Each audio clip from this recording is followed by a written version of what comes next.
जन्माला घाला काय पहिले तर ओबीसी जे अमरावतीत आले त्यांना माझा प्रश्न राहील की सिनियर मेंबर ऑफ पार्लमेंट आहे आणि सिनियर मेंबर ऑफ पार्लमेंट नी डेमोग्राफीवर बोलले पाहिजे की मुंबईमध्ये 10 ते 30% कसे वाढले, किती घुसपेटीय बाहेरून आले, कशा वेस्ट बेंगॉलमध्ये त्यांचे पर्सेंटेज वाढले, 200% आसाममध्ये कशा वाढला, तेलंगणामध्ये त्यांची संख्या कशी वाढली, आपले प्रत्येक दिल्लीमध्ये कसे वाढले, त्यांनी त्याच्यावर उत्तर द्यावं आणि मेंबर ऑफ पार्लमेंट डेमोग्राफीवर बोलावं.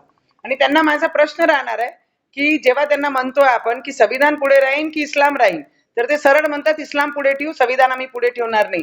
आम्ही या मातीचे माणसं आहे आणि इथे जन्माला आलो आणि त्याच्यासाठी शेवटचा श्वासी सुद्धा या हिंदुस्थानसाठी देणार आहे. आणि त्यांना विचारा, त्यांना माझा प्रश्न है कि भारत माता की जय बोलो, वंदे मातरम बोलो और इस्लाम को पीछे रख के संविधान को आगे रखो.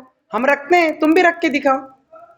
आणि जास्त सल्ला द्यायचा नाही. ज्यांना 8-10 पोरं करायचे, 20 करायचे, 50 करायचे आहे, त्यांना असे लोकांना या देशातून काढून त्यांची सिटिझनशिप इथून काढून आणि त्यांचे पार्टीचं जे पक्षाची परमिशन दिली तेही रद्द झाली पाहिजे आणि त्यांना पाकिस्तानमध्ये पाठवलं पाहिजे. पाकिस्तानी कसे भीक मागून राहिले आणि त्याच्यामध्ये यांनाही पाठवलं पाहिजे भीक मागण्यासाठी.